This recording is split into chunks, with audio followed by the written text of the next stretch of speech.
Guys, another day, another video, another post, another question. So, simple lang yung question niya, guys. Pagka may problema daw yung yung kable niya, whether multi-core, single core, o anong klaseng core.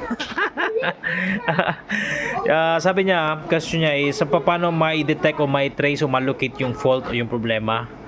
So, tulungan natin guys yung nagtatanong guys. So, eto lang po, pag ito halimbawa itong cabling to may problema, ayan, gagamit po tayo ng tinatawag na OTDR, Smart OTDR, okay? So, ito po yung nagte-trace ng fault. Hindi ko lang ipapakita dito sa video yung to kung paano siya gamit, kung paano siya siguro sa separate video na gawa natin ng tutorial tong model na to. Actually, marami tayong iba't ibang model na pwede nating i-demo, i-testing, test run at ituro natin kung paano gagamitin. So far, ito po yun guys. So nagtatanong, OTDR, ayan may mga options. Ayan ayan, medyo blurry lang dahil sa ilaw. Merong auto option, OTDR, merong expert mode, merong event map.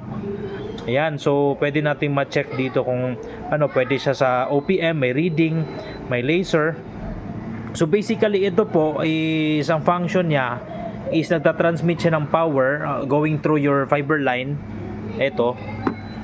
So kasi nga glass to, yung tinatransmit na power nito is nagre-reflect sa glass, tapos i-trace na kung ilang meters yung sira o hanggang ilang distance lang ang latag ng kable. So yan yung function nito guys ha. So gagawa tayong separate video kung paano to gagamitin, pero at least ngayon yung tanong mo, ano ba yung ginagamit para ma-trace yung mga fault, ito po yun. Nabibili lang po ito sa Shopee kung gugustuhin nyo. Mayroon ko ilalagay na link dito sa ating comment section para diretso na kayo para doon na umorder. So ito is Smart OTDR. Brand po nito is Comtico, paano babasahin niya? Comtico. Ayan po. Ayan yung niya, yung brand. So actually marami tayong ganito. Ayan, isa yan. So asan pa yung iba?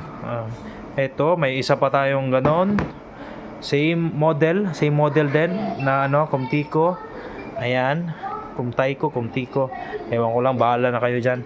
So ayan. So mayroon pa rin tayong ibang model naman. Oh, muntik na mahulog. Ayan, meron tayong ibang model naman. Ito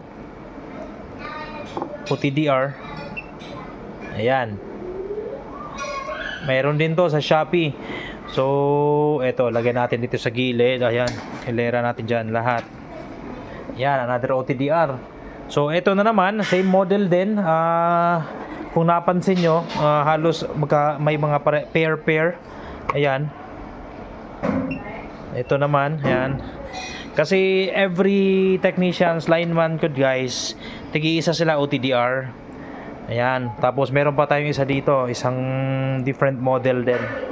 Different version siya. Wait lang ha. Ayan, buksan natin. Wait lang. So, eto. Ayan guys. Another version na naman. Ayan, OTDR din to. So, eto is same functions lahat. Ayan guys, same functions. Yung gusto mong ma-locate sila, ito yung gagamitin mo. Pero every model is may iba-ibang characteristics. Gaya neto. Ibang model, maganda to kasi long distance kaya niyang i-locate yung fault. Tapos pwede rin siya sa pagmalapitan, malamitang tracing. Pag trace mo halimbawa 150 meters or 100 meters, ayos yan.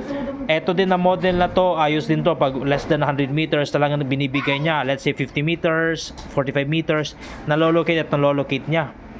Ito naman, itong model na to, ang napansin ko lang, ewan ko lang kung siguro sa settings or di pa namin na-master to, pero partly nakuha na namin siya.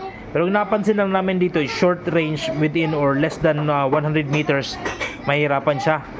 So ginagawa namin ng mga technicians, pagka nag 0-0 yung reading, ibig sabihin nasa malapit lang yung sira, kaya didiretso na namin isang span o dalawang span, gano'n na lang to be safe para pagka nakikita niya na malapit lang yung na 0-0 yung result. Ibig sabihin nasa nalapit lang.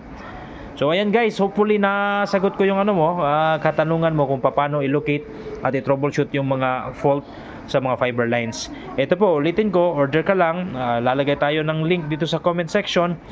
Smart OTDR, yan, search mo lang dyan, ayan, meron lalabas klaseng version. So every model, every version, every brand, iba-iba po yung price, tsaka iba-iba din yung features. Okay, so ayan guys, hanggang dito na lang. Another day, another video, sa ulitin na naman. Bye for now.